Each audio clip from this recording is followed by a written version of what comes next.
Bueno, como cada martes está con nosotros Javier Cruz. ¿Cómo estás, Javier? Que nos trae a una invitada que, bueno, va a ser muy interesante esta charla.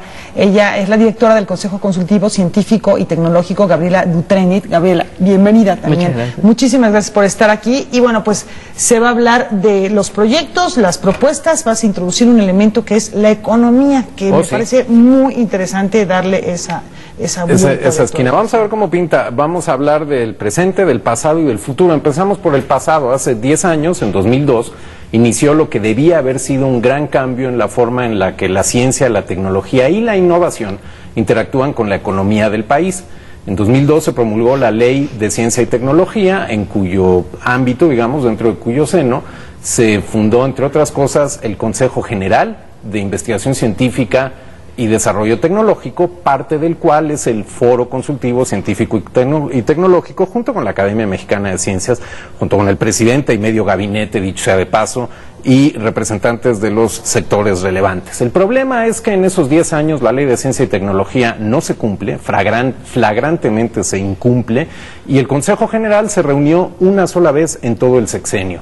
Una cosa, en cambio, que más o menos ha funcionado bien, ha sido el Foro Consultivo Científico y Tecnológico, cuya flamante nueva coordinadora está con nosotros. Bienvenida, Gabriela, otra vez. Hola, muchas gracias. El Foro Consultivo tiene sus éxitos, ha organizado un montón de eventos por toda la República, muy relevantes en estos 100 años, tiene un chorro de publicaciones, disponibles todas, por cierto, en la página www.foroconsultivo.org.mx, gratuitamente. Hay un montón de libros ahí, pero son éxitos relativamente poco conocidos. La verdad es que el foro, junto con la Academia Mexicana de Ciencias, junto con la Unión de Científicos Comprometidos con la Sociedad, junto con otras agrupaciones de este estilo, reman contracorriente de todas.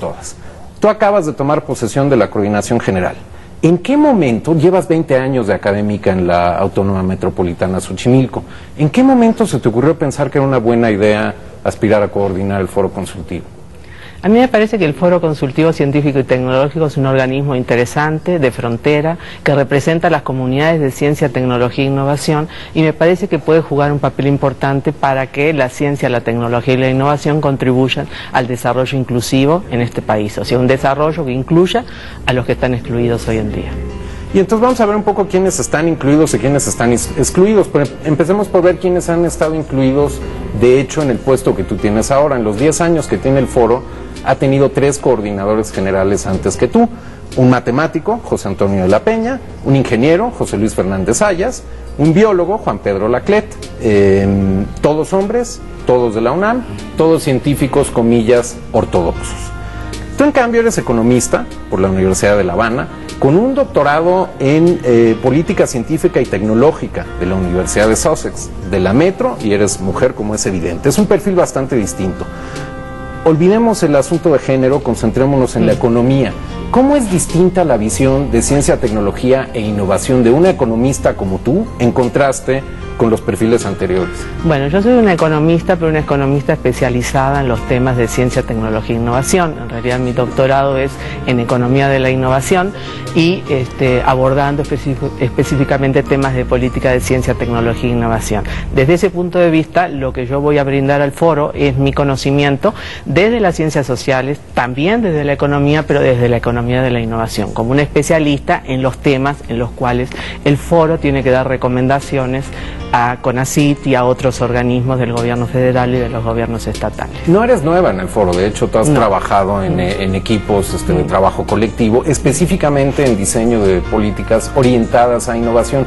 Mientras trabajabas en estas instancias, ¿sentías que hacía falta un cambio de tuerca en el enfoque del foro? Olvidémonos incluso del foro, si quieres, en el enfoque que se tiene de la ciencia, la tecnología y la innovación, que incorporara eso que acabas de describir. Sí, yo creo que sí, o sea, más allá de que el foro es lo que es hoy en día por la contribución que han hecho tanto los coordinadores anteriores como las organizaciones que integran la mesa directiva del Foro Consultivo Científico y Tecnológico. Pero de todas formas, desde las ciencias sociales tenemos y desde la economía tenemos una perspectiva un poco diferente de cómo deben ser las cosas. No quiere decir un cambio radical, sino recoger otros temas que desde las ciencias sociales, como yo que sé, el comportamiento de los agentes, por ejemplo, es algo que desde las ciencias sociales es muy relevante. Pongámosle un poco a prueba. Te voy a hacer la misma pregunta incómoda que le hice a José Franco también flamante nuevo presidente de la Academia Mexicana de Ciencias, cuando estuvo de visita aquí hace unas semanas. La pregunta es, yo se la hice en el contexto de la academia, te la hago en el contexto del foro. ¿Para qué quiere México, el ciudadano de la calle? ¿Para qué quiere México un foro consultivo, científico y tecnológico? Ya me diste una descripción como muy de libro de texto, como muy de documento oficial, pero la gente cuyos impuestos finalmente sufragan todo este tipo de actividades, ¿de qué nos sirve? Bueno, la política pública se genera solamente, y en el área de ciencia, tecnología e innovación, pero en general la política pública por definición supone que se generen consensos y que los ciudadanos expresen y manifiesten cuáles son sus opiniones. Si no, no hay política, no se llama, si no, no es política pública, es política y punto. Entonces, el foro justamente el papel que le toca jugar es hacer recomendaciones, recogiendo las opiniones de las comunidades, en este caso científica, tecnológica y de innovación, para de esa forma contribuir a que realmente se generen procesos de política pública y de esa forma se representen los intereses de estas comunidades, de la ciencia, de la tecnología y la innovación. Pero el foro hace